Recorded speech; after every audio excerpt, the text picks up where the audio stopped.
The power of praise. Why criticism falls flat. Have you ever been on the receiving end of harsh criticism? It stings, doesn't it? It doesn't just hurt your feelings. It makes you defensive and determined to justify yourself. This isn't just a theory, it's a well-documented psychological fact. Criticism rarely leads to positive change and often leaves a trail of resentment in its wake.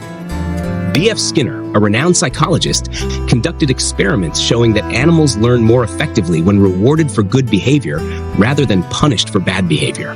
Later studies confirmed that humans are no different. When we criticize, we don't inspire change. We provoke resentment. Hans Selye, another eminent psychologist, famously said, "As much as we thirst for approval, we dread condemnation."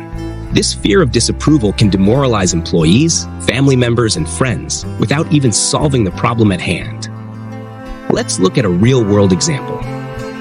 George B. Johnston, a safety coordinator for an engineering company in Oklahoma, had to ensure that employees wore their hard hats on the job.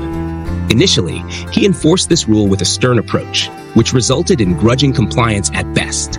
Workers would often remove their hats as soon as he was out of sight. Realizing this wasn't effective, George changed tactics.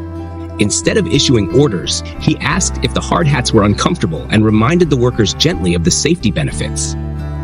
This shift in approach led to better compliance without any hard feelings. History is rife with examples of the futility of criticism. Take the notorious feud between Theodore Roosevelt and President Taft, which split the Republican Party and altered the course of history.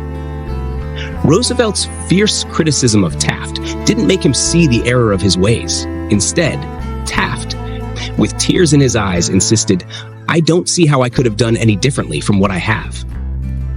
The criticism didn't change Taft's actions. It just deepened the rift between them. So, what's the alternative to criticism? Praise and constructive feedback. When we acknowledge the positive and suggest improvements kindly, we encourage better behavior without the baggage of resentment. Next time you're tempted to criticize, remember George B. Johnston's story and Theodore Roosevelt's failure. Choose encouragement over condemnation. You'll not only get better results, but you'll also build stronger, more positive relationships. Let's embrace the power of praise and see how it transforms our interactions.